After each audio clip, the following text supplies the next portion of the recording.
Après avoir chanté, loué, célébré et adoré le Seigneur, nous voulons donc nous tourner vers sa parole. Ce matin, nous allons aborder un sujet important, capital, primordial, car selon moi, sans cela, je l'ai déjà dit et je le répète, sans cela, il n'y a ni chrétien, ni église, il n'y a ni Bible, ni espérance. Sans cela. Car ce matin, je veux m'entretenir avec vous sur l'obéissance à la parole de Dieu. Sans cela, frères et sœurs, il n'y a ni chrétien, ni assemblée, ni église, ni Bible, ni espérance. S'il n'y a pas d'obéissance à la parole de Dieu. Je vous propose donc une lecture dans l'épître de Jacques au chapitre 1er et nous lirons les versets 22 à 25. Jacques, le chapitre 1er, les versets 22 à 25. Est-ce que tout le monde entend bien au fond?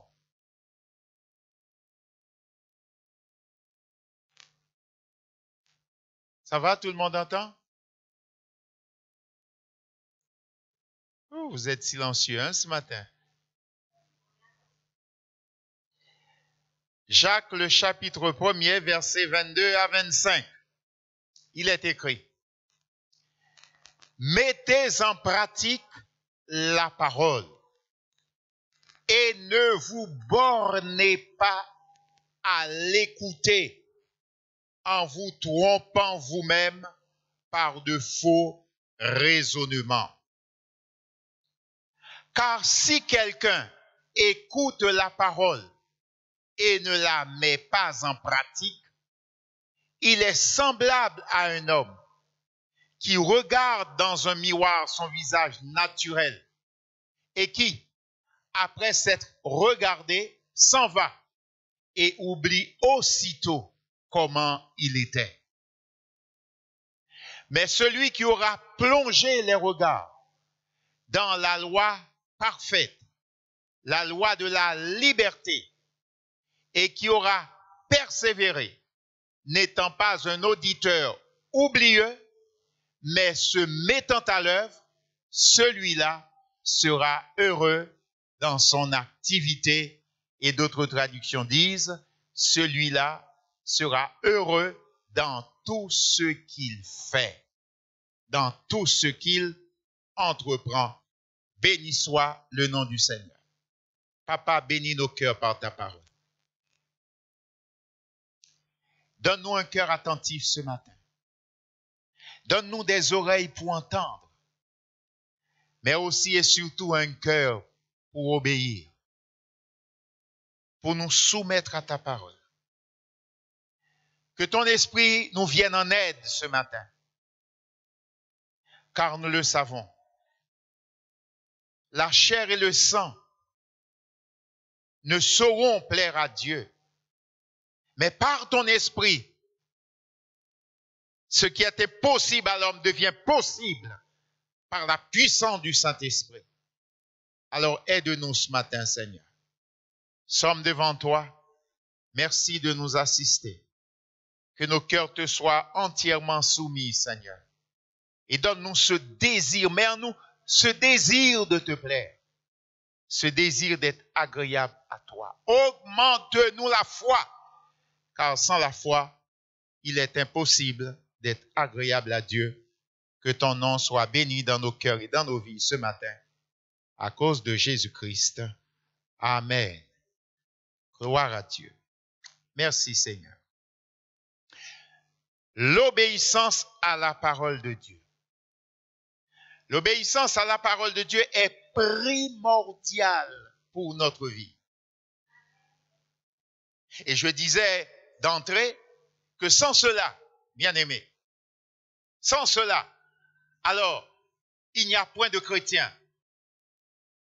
Il n'y a point d'église. Il n'y a point de Bible non plus. Il n'y a point d'espérance non plus. Car à quoi ça sert la Bible? À quoi servirait la Bible, pardon? À quoi servirait la Bible?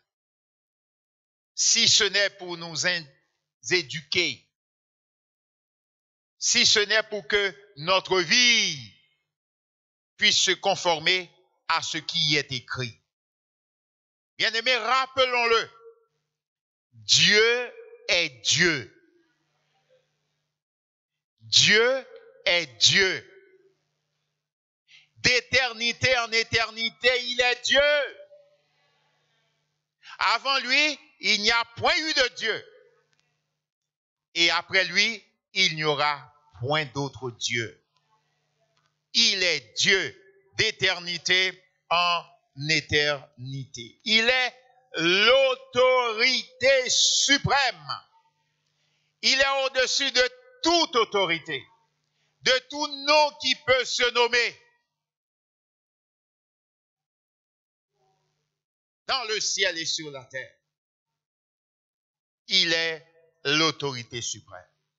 Et quand il parle, bien-aimé, c'est pour que sa parole soit écoutée et exécutée. Quand Dieu parle, c'est pour que sa parole soit écoutée, entendue, écoutée et exécutée. Pour nous, enfants de Dieu, l'obéissance consiste essentiellement à soumettre notre propre volonté à la volonté de Dieu, que nous reconnaissons comme étant supérieure à la nôtre. La volonté de Dieu est supérieure à notre volonté. Et l'obéissance pour nous consiste à soumettre notre propre volonté à la volonté de Dieu, dont nous reconnaissons la supériorité sur la nôtre. Notre obéissance témoigne de plusieurs choses. Notre obéissance à la parole de Dieu témoigne donc de plusieurs choses. Premièrement, par notre obéissance, nous reconnaissons l'autorité et la souveraineté de Dieu sur notre vie. Nous reconnaissons par là l'autorité et la souveraineté de Dieu sur notre vie. C'est pourquoi nous acceptons de plier notre propre volonté à la volonté de ce Dieu souverain qui est au-dessus de tout. Deuxièmement, notre obéissance témoigne que nous acceptons la révélation de la volonté de Dieu exprimée dans les Saintes Écritures. La volonté de Dieu, la volonté parfaite de Dieu est donc exprimée dans les Saintes Écritures. Et notre obéissance témoigne que nous acceptons cette révélation. Nous la reconnaissons comme étant vraie, authentique.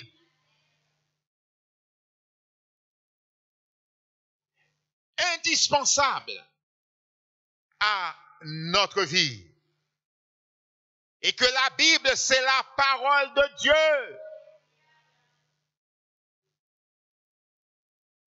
qui nous est donnée pour notre instruction, afin que l'homme de Dieu, la femme de Dieu soit exhorté, corrigé, instruit, enseigné et être propre à toute bonne œuvre. C'est le but de la parole. Troisièmement, notre obéissance à la parole de Dieu témoigne que nous avons confiance en cette volonté suprême exprimée. Nous avons confiance en elle comme agissant toujours pour notre bien. Même quand nous ne comprenons pas, mais nous croyons que Tout ce que Dieu dit, il le dit pour notre bien. Tout ce qu'il nous enseigne, il nous l'enseigne pour notre bien. Tout ce qu'il nous commande, il nous le commande pour notre bien. Et nous avons confiance en lui. Nous lui faisons entièrement confiance. Gloire à Dieu. Amen. Et quatrièmement, bien-aimés, notre obéissance témoigne que nous aimons le Seigneur. Que nous aimons le Seigneur. Que nous aimons le Seigneur. Que nous aimons le Seigneur. Alléluia. Notre obéissance à la parole de Dieu témoigne que nous aimons le Seigneur. Car Jésus lui-même a dit dans Jean le chapitre 14 et le verset 15, « Si vous m'aimez, gardez mes commandements. Gardez ma parole. Si vous m'aimez, gardez ma parole. » Gardez, conservez au fond de votre cœur ma parole. La Bible dit, comment le jeune homme rendra-t-il pur son sentier? En se dirigeant selon ta parole. Comment la femme rendra-t-elle pur son sentier? En se dirigeant selon ta parole. Comment l'homme rendra-t-il pur son sentier? En se dirigeant selon ta parole. Comment la jeunesse rendra-t-elle pur son sentier? En se dirigeant selon ta parole. Car ta parole est la vérité. Amen. Frères et sœurs, comme l'obéissance est fondamentale dans la relation entre les enfants et les parents, c'est fondamental cela. Dans la relation enfant-parent, l'obéissance est fondamentale. Il est donc écrit dans la Bible, dans Colossiens chapitre 3, verset 20, « Enfants, obéissez à vos parents en toutes choses. Obéissez en toutes choses à vos parents, car cela est agréable au Seigneur. » Et puisqu'il y a ici des parents, très certainement, vous êtes fiers lorsque vos enfants sont dociles et obéissants. Vous êtes fiers lorsque vos enfants sont dociles et obéissants. Vos enfants vous honorent par leur soumission et par leur obéissance. Ils vous honorent. Mais le contraire produit également l'effet contraire. Vos enfants peuvent vous déshonorer par leur insoumission, par leur entêtement à accomplir leur volonté. Au lieu d'écouter ce qui est bon, d'écouter ce qui est juste. Comme l'obéissance est fondamentale dans la relation parent-enfant, de même, l'obéissance est fondamentale dans tous les rapports entre l'homme et Dieu. Surtout lorsqu'on se déclare enfant de Dieu. L'obéissance est fondamentale pour le maintien de cette relation, pour la bonne tenue de cette relation, pour garder la valeur et l'authenticité de cette relation, frères et sœurs. C'est la marque de la majesté divine. Une relation dans laquelle nos vies sont soumises à Dieu. L'obéissance à Dieu, nous le savons, produit la vie. Et la désobéissance produit la mort. L'obéissance à Dieu produit la vie. Et la désobéissance produit la mort. La question de l'obéissance apparaît dès les premières pages de la Bible, frères et sœurs. Dans le livre de la Genèse, nous trouvons Adam et Ève qui furent soumis à un test d'obéissance. Ils ont été soumis à un test d'obéissance. Test auxquels ils ont échoué malheureusement. Car Dieu leur avait donné des ordres et des instructions auxquelles ils n'ont pas obéi. Puisqu'ils n'ont pas obéi, alors ils ont désobéi. Quand on n'obéit pas, on désobéit toujours. Quand on n'obéit pas, alors on désobéit toujours. La désobéissance du premier Adam a entraîné l'humanité tout entière sous une malédiction terrible dont seule l'obéissance du second Adam, c'est-à-dire de Jésus-Christ, a pu éliminer les conséquences, annuler les conséquences de cette grande malédiction. Puisque la Bible déclare, si quelqu'un est en Christ, il est une nouvelle créature, une nouvelle création. Les choses anciennes sont passées et voici toutes choses sont devenues nouvelles. Et il n'y a donc maintenant aucune condamnation pour ceux qui sont en Jésus-Christ. Alléluia! C'est en Christ que toute malédiction est ôtée. Parce que Jésus a accompli pleinement la volonté de Dieu son Père.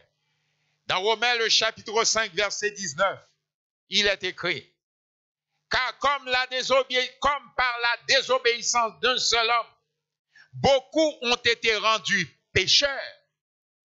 De même, par l'obéissance d'un seul, beaucoup seront rendus justes. Beaucoup seront justifiés. Alléluia. Alléluia. Par la désobéissance d'un seul, l'humanité entière a été plongée dans le chaos. Mais par l'obéissance de Christ, la vie renaît, l'espoir renaît, l'espérance renaît, la vie renaît. Alléluia. C'est pourquoi Jacques écrit, mettez en pratique la parole et ne vous bornez pas à l'écouter, en vous trompant vous-même par de faux raisonnements. Mettez en pratique la parole, bien-aimés, et ne vous bornez pas à l'écouter. Ne vous contentez pas simplement de dire « Ah, c'était une bonne parole » ou « C'était une belle parole ». Mais quel fruit, quel effet cette parole-là a eu dans ta vie? Quel fruit a-t-elle généré? C'est la bonne question, frères et sœurs. Et à chaque fois que vous et moi, nous nous trouvons face à la parole de Dieu, nous devons chercher quel est son impact, quel est son effet, quelle est son efficacité dans notre vie. Alléluia. Et considérez, Seigneur, considérez les effets que la parole de Dieu produit dans nos cœurs, produit dans nos vies. Et ne pas nous tromper par de faux raisonnements. Un exemple de faux raisonnements, frères et sœurs, contre lesquels nous devons tous nous tenir en garde. Dans Deutéronome, le chapitre 29, verset 19, il est écrit, et nous avons tout intérêt à y prendre garde, frères et sœurs, que personne, après avoir entendu les paroles de cette alliance, contractée avec serment, ne se glorifie en son cœur et ne dise, j'aurai la paix, même quand je suivrai les penchants de mon cœur et que j'ajouterai l'ivresse à la soif, j'aurai malgré tout la paix. Ça, c'est se tromper soi-même par de faux raisonnements. Que personne ne tienne un tel langage. Après avoir entendu la parole de Dieu, après avoir considéré la parole de Dieu, de dire en son cœur, de toute façon,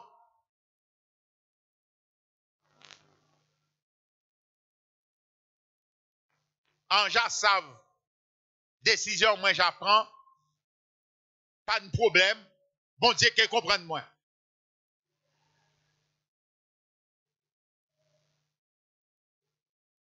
Ça, c'est se tromper soi-même par de faux raisonnements. C'est donc se tromper soi-même par de faux raisonnements. Certains croient même que Dieu, c'est un papa gâteau qui est prêt à passer sur toutes nos caprices, à admettre toutes les faiblesses de notre vie. Non, frères et sœurs. Si Dieu nous aime, il déteste le péché qui peut se trouver en nous. Oui, il déteste terriblement le péché qui peut se trouver en nous. Et nous devons le savoir, frères et sœurs. C'est pourquoi quand Dieu nous parle, nous devons prêter attention à ce qu'il nous dit. Nous devons donc faire attention à sa parole. Que personne, après avoir entendu les paroles de cette alliance contractée avec serment, ne se glorifie en son cœur et ne dise « J'aurai la paix », même quand je suivrai les penchants de mon cœur. Quoi qu'il en fasse, bon Dieu aimez-moi, sans qu'il bénisse, qu'il peut bénir moi. Il peut faire autrement. C'est se tromper par de faux raisonnements, frères et sœurs. Que personne ne parle ainsi. Que personne ne parle ainsi, frères et sœurs. Et faisons donc très attention.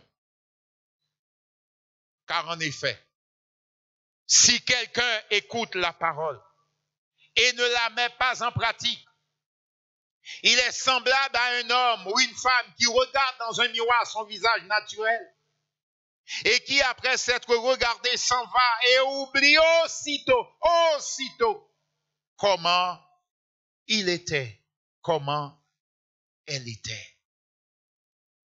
Bien-aimés, la parole de Dieu est pour nous, pour vous, comme pour moi, un miroir. Alléluia. Dans lequel nous devons nous regarder chaque jour, à chaque instant, nous regarder. Vous connaissez tous l'importance d'un miroir et vous en avez chez vous. Qui n'a pas de miroir chez lui? Mais plus simple, qui ne sait pas regarder dans un miroir ce matin?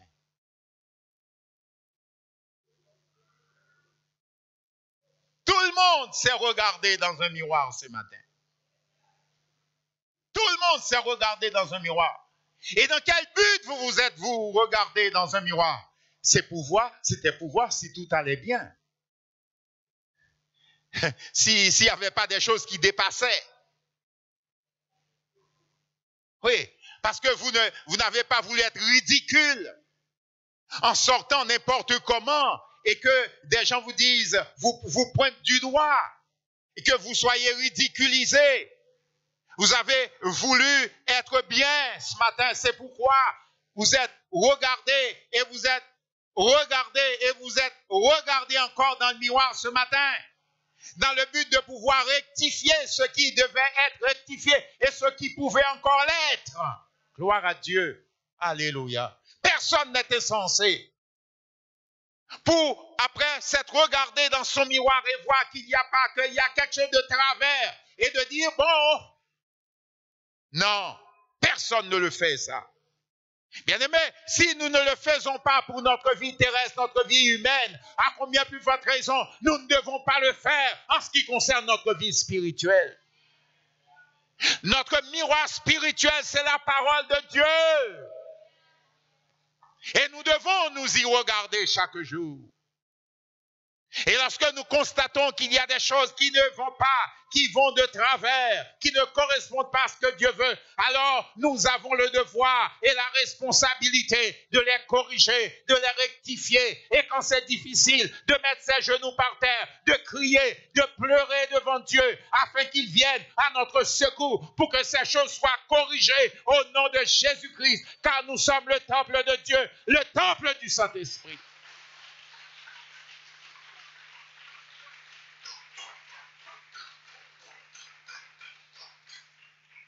Oui, nous sommes le temple de Dieu, le temple du Saint-Esprit. Alléluia. Et Dieu doit avoir toute sa liberté d'action dans nos cœurs et dans nos vies bien-aimées. Oh, frères et sœurs, plus que jamais, Dieu nous parle. Plus que jamais, Dieu nous parle. Parce que le temps est accompli. Et le Christ va revenir. Et il veut trouver une église sainte, irrépréhensible, parée, pour célébrer avec elle les noces de l'agneau. Dieu veut trouver son église sans ride, ni tache, ni rien de répréhensible. Et l'heure de son avènement approche, bien-aimés. Le temps est accompli. Le Seigneur va apparaître bientôt.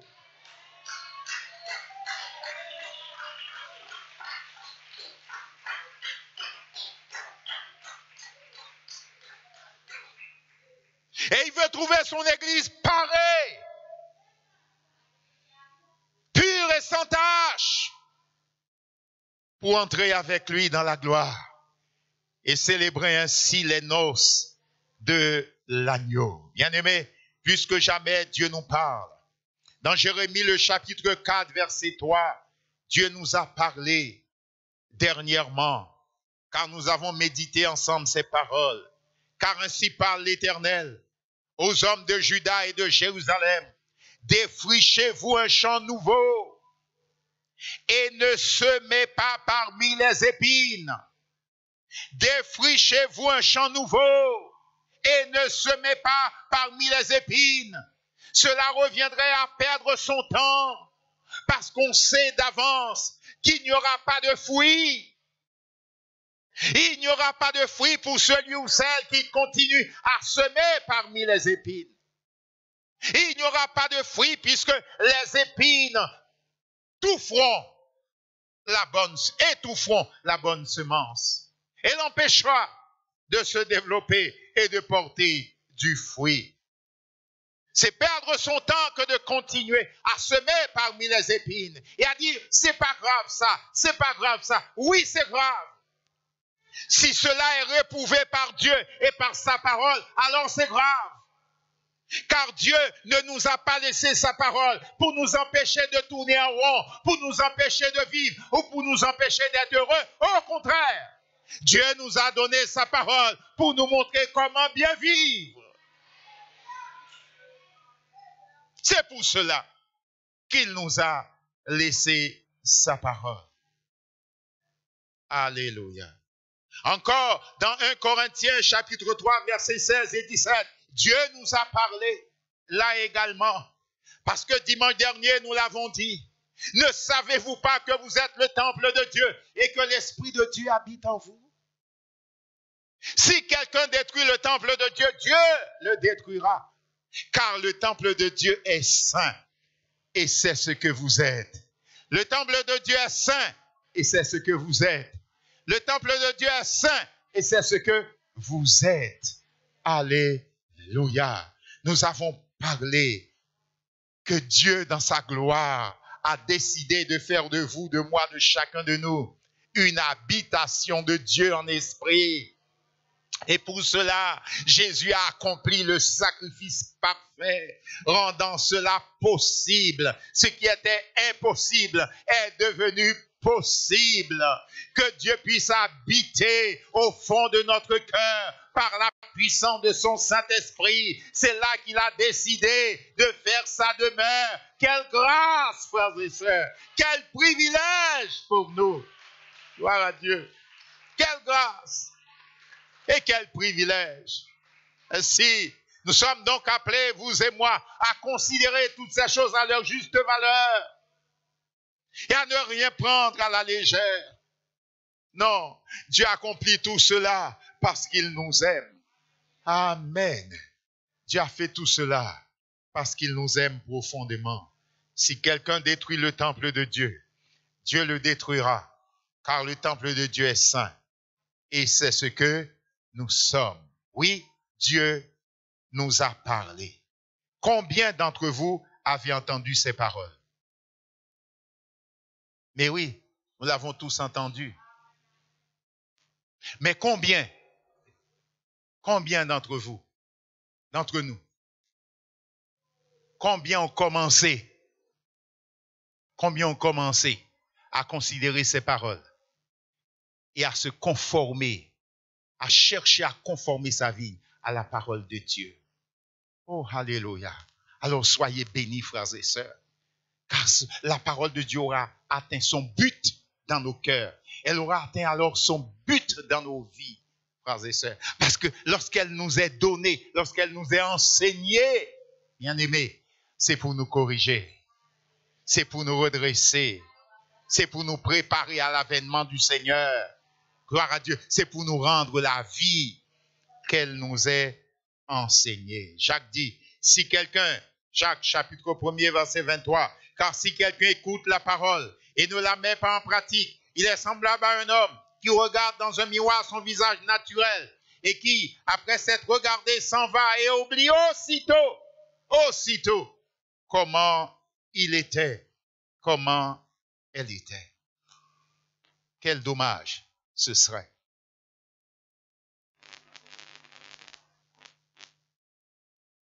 Mais je sais que vous aimez le Seigneur, que nous aimons le Seigneur et nous sommes prêts à considérer sa parole pour accomplir sa volonté. Jésus, un jour, a posé à ses disciples cette question. Elle nous est posée à chacun également ce matin, dans Luc le chapitre 6, verset 46. Jésus posait cette question. Pourquoi m'appelez-vous Seigneur, Seigneur, et ne faites-vous pas ce que je dis? Quel sens cela a de confesser que je suis Seigneur, de m'appeler Seigneur, de proclamer que je suis Seigneur et de ne pas faire ce que je dis, de ne pas vivre selon ma parole? Quel sens cela a-t-il? Seriez-vous alors de ceux qui honorent Dieu du bout des lèvres et dont le cœur serait éloigné de lui? Serions-nous alors des hypocrites? Pourquoi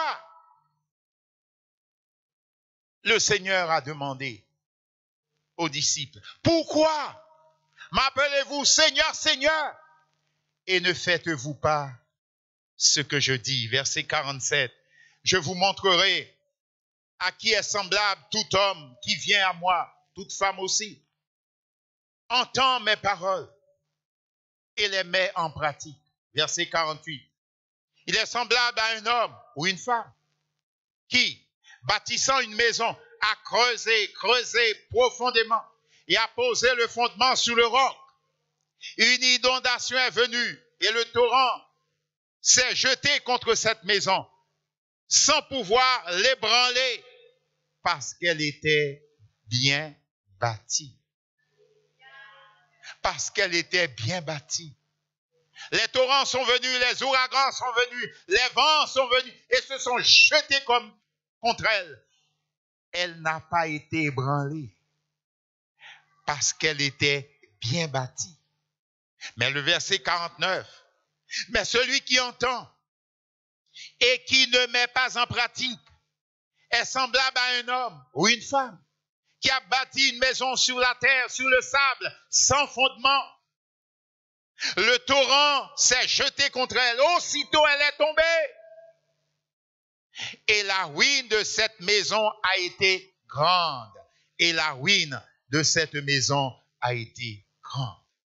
Frères et sœurs, nous devons le savoir. La fondation, le fondement de notre vie, c'est avant tout notre obéissance à la parole de Dieu. Le fondement, la fondation, la solidité de notre vie dépendra toujours de notre obéissance à Dieu et à sa parole. Jésus a dit encore dans Matthieu le chapitre 7, verset 19 à 23. Matthieu chapitre 7, versets 19 à 23. C'est Jésus le Seigneur qui parle. Tout arbre qui ne porte pas de bons fruits est coupé et jeté au feu. C'est donc à leurs fruits que vous les reconnaîtrez. Ceux qui me disent « Seigneur, Seigneur » n'entreront pas tous dans le royaume des cieux, mais seulement celui qui fait la volonté de mon Père qui est dans les cieux. Mais seulement celui ou celle qui fait la volonté de mon Père qui est dans les cieux. Plusieurs me diront ce jour-là, Seigneur, Seigneur, n'avons-nous pas prophétisé par ton nom? N'avons-nous pas chassé des démons par ton nom? Et n'avons-nous pas fait beaucoup de miracles par ton nom? Alors, disait Jésus, je leur dirai ouvertement, je ne vous ai jamais connu. Retirez-vous de moi, vous qui commettez l'iniquité, vous qui commettez le mal, vous qui vivez en dehors de ma volonté, vous qui foulez aux pieds ma parole, mettez-vous dehors. Je ne vous ai jamais connu. Oh, quelle parole terrible. Quelle sentence terrible cela est, bien-aimé. Que cela soit pour nos ennemis et non pas pour personne ici présent.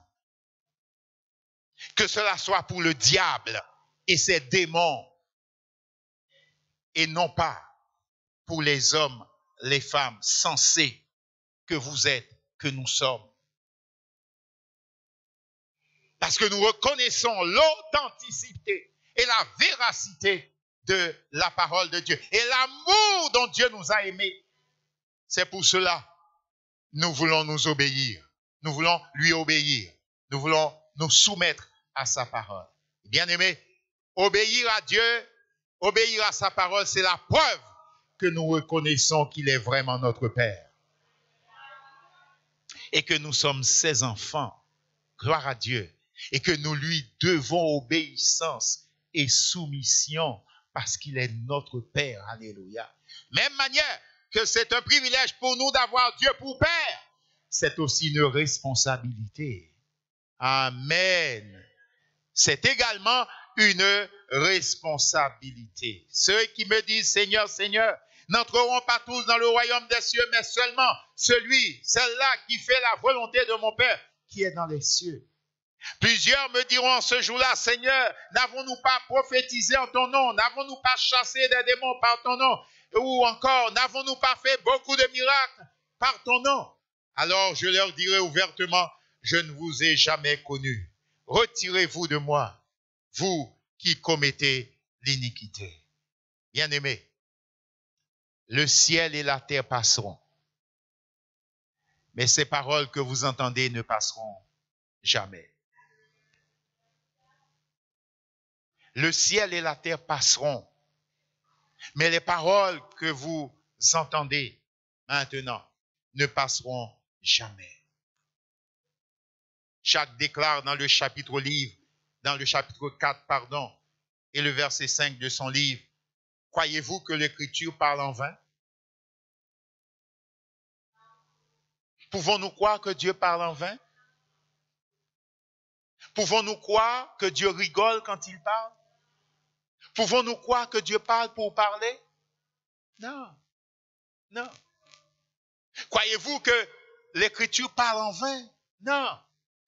Car c'est avec jalousie que Dieu chérit l'esprit qu'il fait habiter en nous. Nous l'avons dit dimanche dernier. Oh, par sa grâce et dans sa puissance, Dieu a fait de nous le temple du Saint-Esprit. Une habitation de Dieu en esprit. Pour cela, Dieu a ébranlé les cieux. Dieu a ébranlé la terre. Alléluia, gloire à Dieu, gloire à Dieu. Oui, il a ébranlé les cieux. Il a ébranlé la terre, rendant cela possible. Alléluia. Le royaume des ténèbres n'a rien compris, mais Jésus l'a fait. Alléluia. Jésus l'a fait. Et il l'a fait pour toi, pour moi. Pour nous, il l'a fait. Gloire à Dieu. En payant le prix, en accomplissant le sacrifice parfait, nous avons acquis le droit de devenir le temple du Saint-Esprit. Une habitation de Dieu en esprit, et nous le sommes, frères et sœurs. C'est avec jalousie que Dieu chérit l'esprit, qu'il a fait habiter en nous. Il accorde au contraire une grâce excellente. C'est pourquoi l'Écriture dit, Dieu résiste aux orgueilleux, mais il fait grâce aux humbles.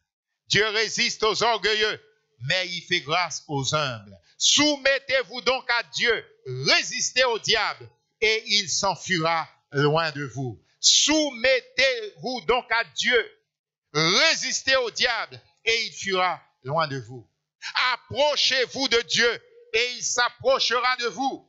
Nettoyez vos mains, pécheurs, purifiez vos cœurs, hommes irrésolus. Sentez votre misère. Voyez, soyez dans le deuil et dans les larmes. Que votre rire se change en deuil et que votre joie en tristesse. Humiliez-vous devant le Seigneur et il vous élèvera. Gloire à Dieu. Parole du Seigneur. Parole de Dieu.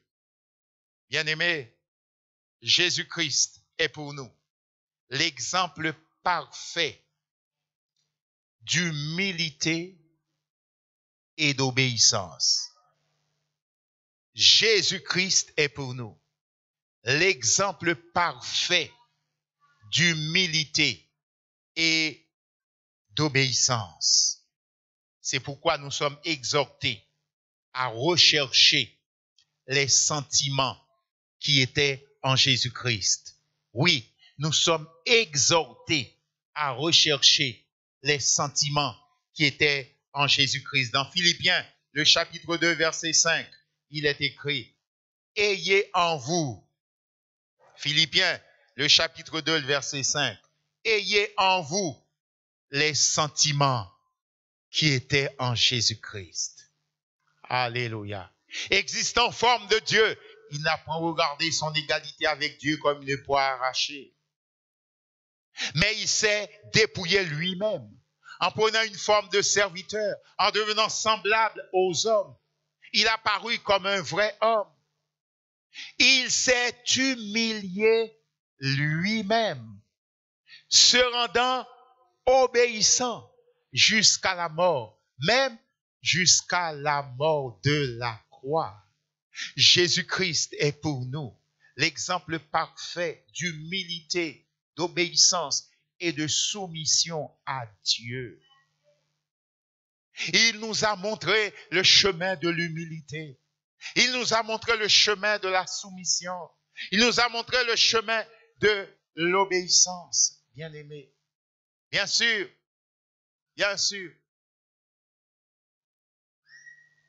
obéir à Dieu peut nous coûter. Car cela a coûté au Christ. Cela lui a procuré la souffrance. Mais bien aimé,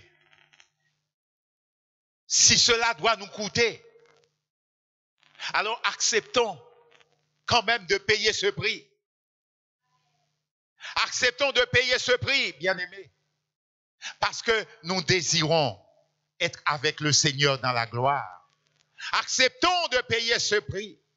Si cela doit nous coûter comme cela a coûté au Christ d'avoir obéi jusqu'au bout à la volonté de son Père, alors acceptons vous et moi de payer le prix, puisque nous désirons vivre, entrer dans la gloire avec le Seigneur.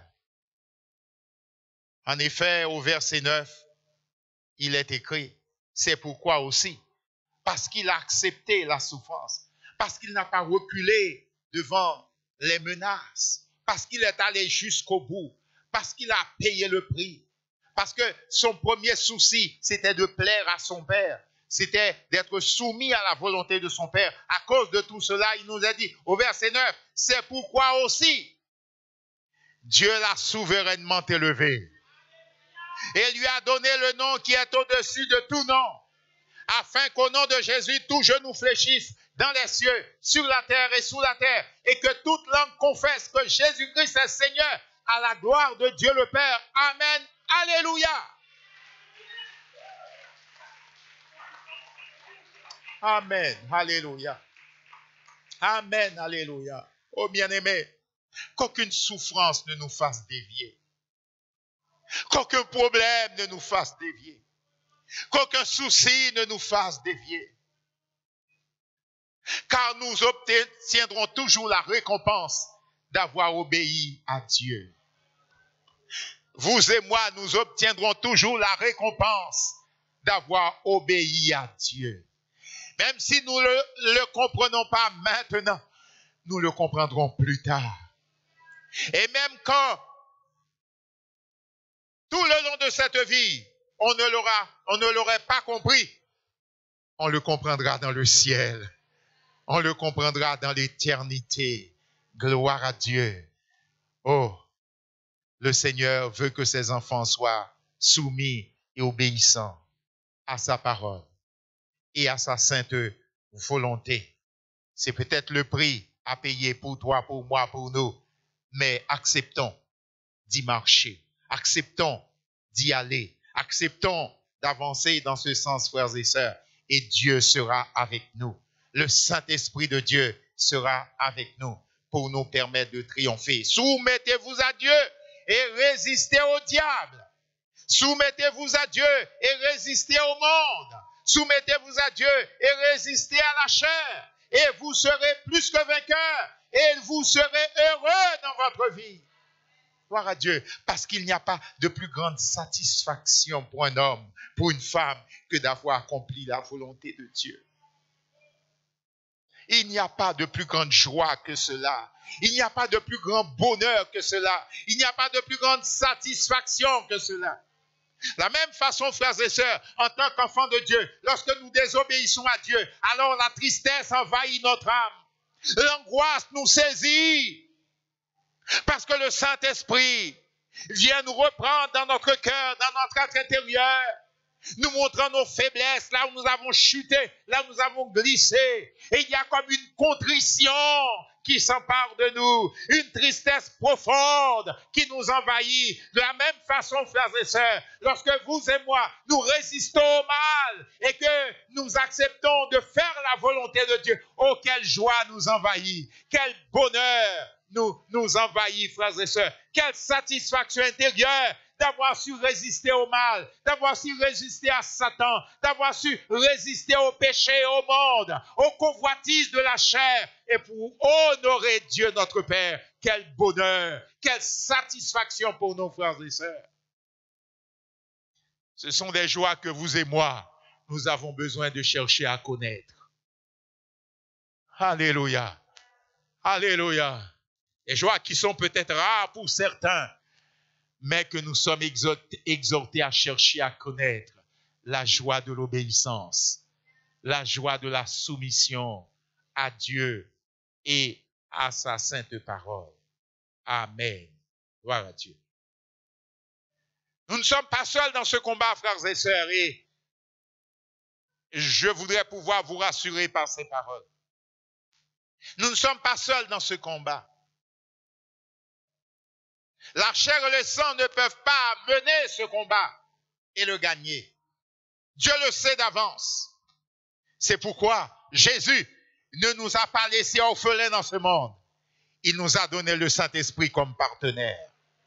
Alléluia. Gloire à Dieu. Le Seigneur nous a donné son esprit comme partenaire. L'esprit par lequel il vit en nous. Il nous l'a laissé comme partenaire. Car en effet, ce n'est ni par la force, ni par la puissance, mais c'est par mon esprit, a dit le Seigneur. L'Esprit de Dieu est partenaire avec nous, veut travailler avec nous, veut nous guider, veut nous éclairer, veut nous conseiller. Le Saint-Esprit veut nous faire connaître la volonté de Dieu. Entretenons ce partenariat avec lui. Ne l'ignorons pas dans notre vie. mais au contraire, qu'il soit toujours présent, alléluia, dans nos décisions, gloire à Dieu, dans nos engagements, qu'il soit toujours avec nous. Car qui connaît les choses de Dieu si ce n'est l'Esprit de Dieu? Alléluia. Alors s'il vit en nous, vous et moi, nous avons la révélation de Dieu par le Saint-Esprit. Alléluia. Bien souvent, c'est que nous résistons au Saint-Esprit. Bien souvent, c'est que nous attristons le Saint-Esprit. Alors, il est paralysé. Il n'a pas toute la liberté d'action pour agir en nous. Mais ce matin, libérons le Saint-Esprit. Acceptons qu'il soit le maître en nous. Acceptons qu'il puisse contrôler nos pensées. Qu'il puisse contrôler et diriger nos actions. Acceptons qu'il soit cette lumière qui éclaire nos vies. Gloire à Dieu. Et acceptons de nous soumettre à ses injonctions, à ses ordres. Ainsi, frères et sœurs, nous ne tâtonnerons point, vous et moi. Nous ne chancellerons point. Nous ne serons point ébranlés parce que le Saint-Esprit nous conduira toujours dans la victoire. L'Esprit de Dieu nous conduira toujours dans la victoire. Bien-aimés, nous comprenons ce qui est bien. Maintenant, peut-être qu'il nous manque la force de l'atteindre, la force de l'accomplir. Alors sachez que Dieu est pour nous un secours qui ne manque jamais. Alléluia. Ayons cette motivation, ce désir de plaire à Dieu, ce désir d'accomplir sa volonté, ce désir d'être soumis à sa parole, ce désir de mettre en pratique sa parole. Et Dieu nous aidera par son esprit. Nous allons le lui demander dans la prière, frères et sœurs. Car quand le juste crie, l'Éternel entend et il vient pour le délivrer. Gloire à Dieu. Prenons ensemble le temps de dire, Seigneur, me voici. Voici mon cœur. Voici ma vie. Voici mon âme. Voici mon esprit. J'ai entendu ta parole encore une fois ce matin. Et je ne veux pas être un auditeur oublieux, une auditrice oublieuse. Non, Seigneur. Je veux considérer ta parole. Gloire à Dieu. Et chercher à la mettre en pratique dans ma vie, Seigneur. Et je compte sur toi. Je compte sur le Saint-Esprit. Je compte, Seigneur, alléluia, sur la puissance et la force d'en haut pour être ce disciple modèle, cet homme soumis à Dieu, cette femme soumise à Dieu et qui accomplit ta volonté dans cette vie, Seigneur. Car nous savons que tu viens bientôt. C'est pour nous prendre avec toi. Mais en attendant, tu nous prépares à ton règne et nous l'acceptons, Seigneur. Gloire à Dieu. Conscients de nos faiblesses, nous réclamons la force du Saint-Esprit. Nous réclamons le secours d'en haut. Alléluia. Conscients de nos manquements, de notre faillibilité, nous réclamons le secours du Saint-Esprit. Viens nous aider, Seigneur. Viens nous aider. Pardonne nos fautes. Pardonne nos réticences. Pardonne d'avoir rédit le coup, Seigneur. Pardonne d'avoir été sourd à ta parole. Mon Dieu, pardonne-nous. Pardonne-nous, pardonne-nous, Seigneur. D'avoir été inconscient, d'avoir été sourd. Mon Dieu, d'avoir eu l'oreille dure, Seigneur. Oh, mon Dieu, le cœur impénitent. Pardonne-nous, Seigneur. Et ce matin, nous t'ouvrons tout grand les portes de notre cœur. Viens habiter, viens régner. Alléluia. Viens régner en nous, Seigneur. Viens régner dans nos cœurs. Viens régner dans nos vies. Cela est nécessaire pour notre victoire sur nous-mêmes, sur Satan, sur le péché, sur la chair, sur le monde. Cela est important, Seigneur. Nous savons que tu viens bientôt. Et nous ne voulons pas être des chrétiens de nom. Nous voulons être de véritables disciples du Seigneur. de véritables disciples de Jésus. Alors, Seigneur, prends le contrôle par le Saint-Esprit.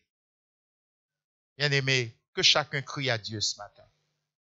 Frère, crie à Dieu. Sœur, crions à Dieu. Alléluia. Ensemble, nous pouvons le faire. Alléluia. Ensemble, puisque le temps est court, ensemble, nous pouvons le faire. Élevons nos cœurs, élevons nos voix. Gloire à Dieu. Demandez au Seigneur ce qui semble te manquer encore pour que tu sois cette femme plus que vainqueur, cet homme plus que vainqueur, au nom de Jésus, devant les tentations du monde, du péché, devant les sollicitations de Satan. Oh Jésus, viens armer nos cœurs et nos bras. Viens nous rendre forts dans le combat. Au nom de Jésus, que ton sang purifie nos cœurs de tout péché, de toute défaillance, Seigneur. Donne à chacun de se relever et de pouvoir repartir d'un pas nouveau. Viens restaurer nos âmes au nom de Jésus. Viens fortifier notre être intérieur. Viens nous encourager. Viens nous dire par le Saint-Esprit, oui, la victoire est possible. Gloire à Dieu, gloire à Dieu, gloire à Dieu, gloire à Dieu. Tu connais la dureté du combat, mais la victoire est possible. Rassure-nous par ton esprit, comme tu sais si bien le faire, Seigneur. Alléluia. Entends nos cris, entends tes enfants qui crient à toi, parce que nous t'aimons, Seigneur. Nous voulons te plaire, pour être agréable à toi. Nous ne voulons pas laisser tomber à terre aucune de tes paroles. Nous ne voulons pas être des auditeurs oublieux. Non, Seigneur, non, non, non, non. Mais nous voulons te respecter. Nous voulons respecter ta parole. Nous voulons prendre en compte ta parole, tes instructions, Seigneur, tes recommandations pour nos vies. À toi la gloire, Seigneur. À toi la louange. À toi l'honneur. Vive l'Éternel, car il a fait pour nous des merveilles. Vive l'Éternel, vive l'Éternel, vive l'Éternel, vive l'Éternel. Bien-aimés, ensemble, levons-nous et prenons la victoire au nom de Jésus. Prenons la victoire. Gloire à Dieu. Alléluia. Nous nous positionnons pour résister au diable, pour résister au monde, pour résister à la chair et pour accomplir la volonté de notre Dieu, de celui que nous aimons. Alléluia. Nous savons qu'il nous a aimés le premier. Alléluia. Oh, alléluia. Nous crions à lui. Le secours vient d'en haut, bien-aimés. Crions à celui qui a le pouvoir de nous secourir. Seigneur, viens nous secourir, s'il te plaît. Viens nous aider à être plus que vainqueurs. Viens nous aider à prendre la victoire, Seigneur. Que ton esprit nous aide. Que ton esprit, alléluia, nous habite pleinement. Au nom de Jésus. Tu connais les luttes, tu connais les combats. Mais viens nous aider à triompher. Nous t'aimons, Jésus. Jésus, nous t'aimons. Jésus, nous t'aimons. Jésus, je t'aime, Jésus. Et je veux te plaire, papa. Je veux accomplir ta volonté. Aide-moi, Jésus, aide-moi. Aide-nous, Jésus, aide-nous. Aide-nous, Seigneur. Aide-nous, aide-nous. Nous ne voulons pas être ridicules aux yeux de Satan. Non, non, Seigneur. Non, non, non, non, non, non. Nous nous regardons dans le miroir de ta parole et nous cherchons à corriger nos imperfections au nom de Jésus. Alléluia. Parce que tu nous appelles. Alléluia, à te ressembler. Ressembler à ta sainte beauté. Dans la sainteté. Vive l'Éternel. Car tu as fait pour nous des merveilles. À toi la gloire. À toi la louange. Donne la victoire à mon frère. Donne la victoire à ma sœur. Tu connais les luttes, tu connais les combats, mais tu as déjà payé. Tu as déjà combattu et tu as déjà gagné pour moi comme pour eux. Alors rends-nous plus que vainqueurs. Au nom de Jésus, nous confessons que nous sommes plus que vainqueurs. Oh, je confesse que je suis plus que vainqueur.